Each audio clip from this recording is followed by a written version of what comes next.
The end of winter and the start of spring bring some big changes to the native brook trout creeks of the Appalachian Mountains.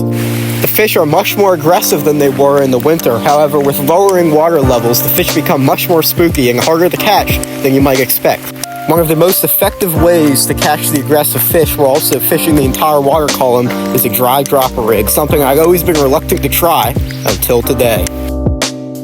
I went out fishing with the sole purpose being to catch fish on the dry fly, and it didn't take long for me to see why this technique was so popular. So we're going to put on a really big parachute Adams, like a big bright fly, just so I can see it more easy, the fish can see it more easy, and I can support the weight of the little nymph I'm going to put on here. Hopefully I'm going to run this through this pool again once we've added the dropper, and hopefully we'll pick up our first trout of the day. I think we will. So I've tied on this nice big parachute Adams, and then about 1.5 feet down, we have this little tiny perdigon nymph. Should work pretty well, so we're going to cast this out through these pools, see if we can't pick up our first trout of the day.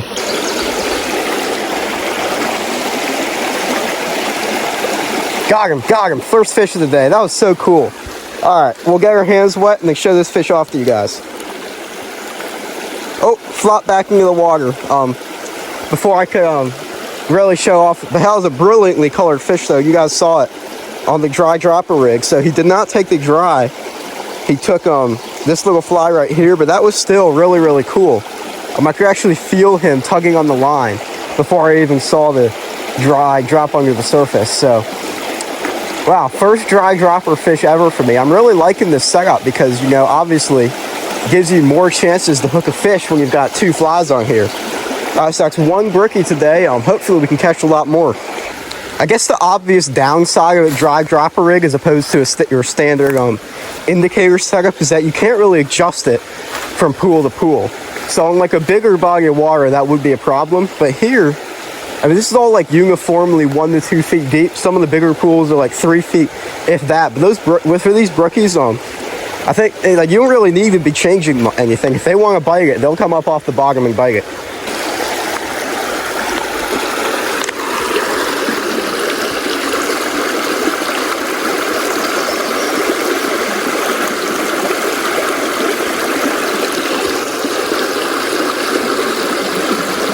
Got him on the dry. No. Fish. Oh, second fish of the day. Just a little brookie. Ate the nymph. You guys probably saw that one attack the dry. That was really cool, but still fun on the nymph. Getting back to the water. 2 fish. Good start.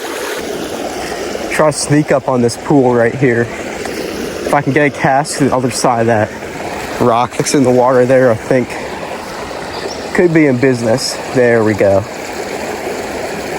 Well, that nymph. I think the water might be too shallow, actually. Huh. Yeah, it's like a whole different creek when you're here in the spring than when you are in the winter. I mean, I guess one just hit the dry right there. You guys probably saw that. That was so cool. So that's 2 fish now that have eaten the dry. We've hooked 1, and he just hit the dry again, dude. This is actually insane. Watch, just going right through there again. Maybe he'll come back for it, or maybe he'll hit the nymph that we've got down below. But yeah, it's just I'm now snagged. So that's gonna spook this pool. But you guys saw that the same fish just hit the dry 2 more times. I mean, I guess this is why I'm probably going to start using dry dropper over an indicator, at least in the spring and summer, is because you miss out on so many fish. Like, you'll be having fish attack your indicator, but if you don't have a hook on it, you know, you're missing out on like half your fish. Using same fly but in a blue color now. And, yep, fish. This looks like a little bit of a better fish, actually. He's staying down. Is he stuck in the bottom, or is he just fighting hard? It's hard to tell. Okay. We'll get down on this rock and land this brookie. Since I don't have a net, yeah, I really need to start bringing in that. But yeah, look at that brookie. Good brookie. All right, guys, look at this absolutely gorgeous Appalachian mountain brook trout. Tiny little stream. Nothing better than this. He ate the little blue perdigon underneath the dropper, so he's ready to go. We'll get him back in the water, right back where he belongs, in that same pool we caught him from. Wow, that's so cool. Really liking the dry dropper. you really don't miss strikes at all. Like you can see, it's a little more tricky than with an indicator, obviously, but you still see it go down, and you also get the added bonus of hooking the fish that attacked your indicator, because that does happen a lot. So we'll keep fishing. 3 trout so far. Haven't even been fishing for a half hour. That's great, especially for this time of year in the low water where I usually struggle to catch fish.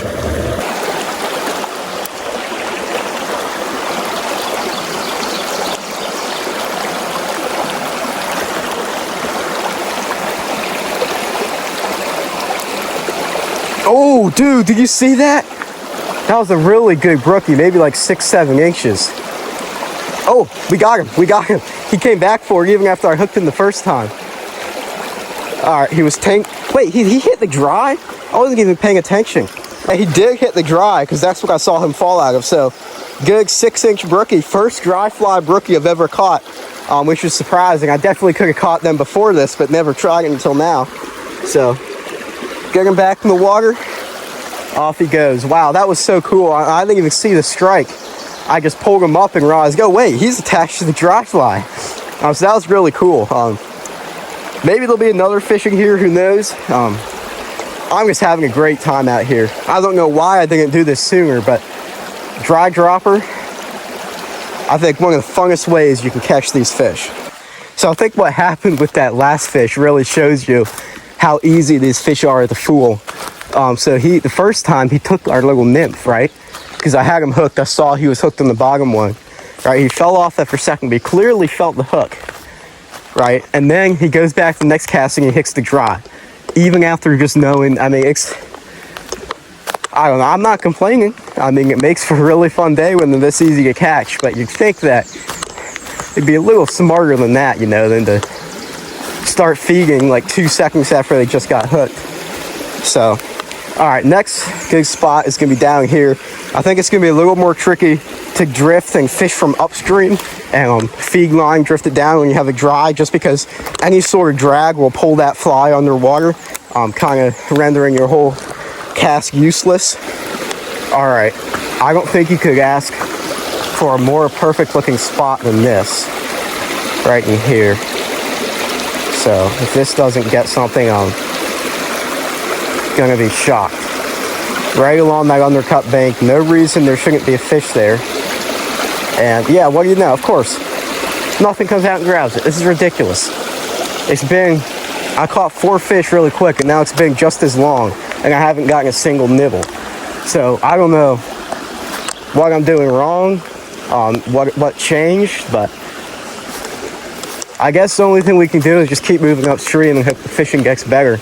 I mean, the only really thing I could change is my dry fly or my nymph, but I don't think the fly is the issue. I just don't think the fish are there, or the fish aren't feeding. I mean, maybe it's just a bad stretch of the creek this time of year.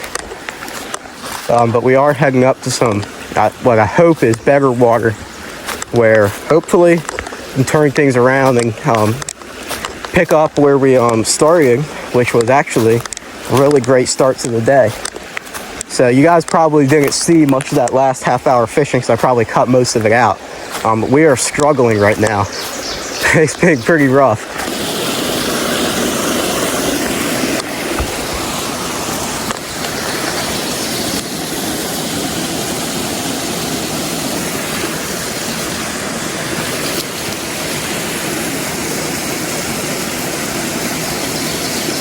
Got him. Oh my gosh, that was cool. He ate the dry, dude. This is a good fish.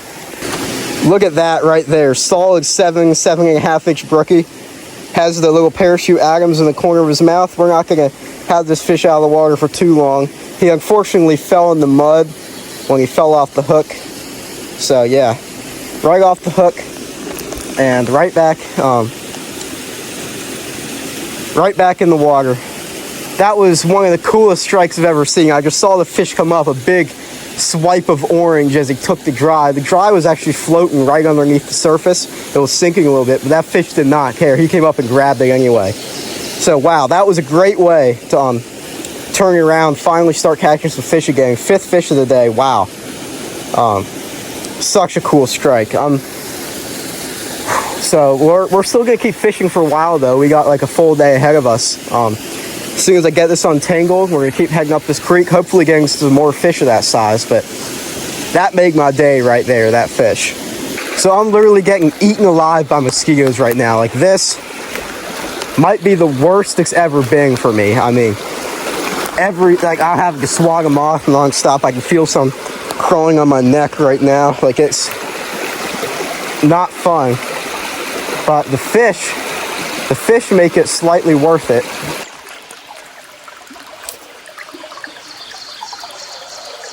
Got him. Dude, he hit it as soon as it hit the water. Like, that fly, I thought it was sinking because of how fast it went down. But no, it just must have been like, wait. Dude, there's so many fish up there. 2 casts in a row, I just missed another one.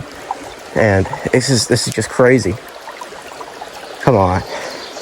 Gotta hook him one of these times. This is a little ridiculous. You're so aggressive, dude. He ate the dry. Dude, there's so many fish up there. Gosh. This is just crazy. It's my dry. Now I think the dry is sinking. Now it's floating. Dude. I'm getting bites nearly every cast. This is ridiculous. And they're not getting hooked. Got that one. Good brookie, dude. Oh! What? Dude, I lost. He bit it again. I got another one. And it's an even bigger fish, dude. This one's bright orange, too. That might have been the craziest minute of fishing I've ever had. What? What just happened? He fell off right there. You guys saw that, though. That was a bright orange brookie. So that's our 6th fish of the day. I cast it in there, got bit. Missed him. Cast it in there again. Got 2 fish to hit the dry. Then I cast it in there again. And actually, 1 fish to hit the dry. But yeah, like 5 bites in the matter of like 30 seconds. And we caught one of them. Luckily, I would have been mad if after all that we didn't even get one. But I think all the fish are loaded here because this is one of the last. Got another one. Yep. This is one of the. He fell off right there. So still 6 fish. But this is one of the last spots in the creek that's deep that it can really hold. So there's every single fish in this area just congregating right here. Makes for some great fishing. Got that one. The only trouble is trying to get him over this log. That's why I keep losing all these fish. He's tangled now. Got him up and over. Perfect. 7th fish. Get our hands wet. This is why I wish I had a net sometimes. I do have one. Like I said, I just keep forgetting to bring it. So, 7th brookie of the day. Really, really pretty. Nice oranges. There's nice little coloration on that one. Getting back in the water and he's heading right up to the pool. So 2 fish now have pulled out of this pool. We've had like a million bites out of here. So I hope we can get one to eat the dry again. But I think, I mean, dude, it's every cast. There's so many fish in this pool. All right. Any second now, that thing's gonna either get absolutely demolished or got him. It's crazy. This is just a little guy, but I mean, doesn't get, my hands are still wet for the last fish, by the way, but does it get any better than this? I think this is our 8th fish of the day. And it's every time we cast in there, we get a bite. 8th little brookie, back in the water. And I'm gonna cast up in here. I think there could be like some real big ones in here. That's what I'm hoping for. Just to catch like my PB or something. Because, I mean, where else in the creek would you expect to find the fish that size this time of year? I think this would be like the perfect spot. Surprised I haven't gotten a bite yet. Because it was like every cast there for a while. Try that again. Well, I think after that amazing end of the day on that final pool, we're going to call it a day. We got 8 brookies in about 2 hours of fishing, which isn't too bad, especially for low water this time of year. We caught a couple on the dry fly, had many more strikes on the dry fly, which is really, really cool. And we had so many bites in that final pool. It's just such a great way to end the day. But yeah, it's been a while since we've been out here fishing for the brook trout. But it's really, really fun. I forgot how much I enjoyed this, especially now that I've found the new technique in the dry dropper, which It's new for me, not new for anyone else, but this was a lot of fun. I'm gonna be definitely doing this again at some point. Yeah, so I hope you enjoy seeing me come out here and whack a couple of good rookies. Late, I guess mid to late spring. Fishing can be tough sometimes, but they're really aggressive. The fish are looking up, as you saw. So yeah, if you enjoyed the video, don't forget to subscribe, like the video, and I'll see you in the next one.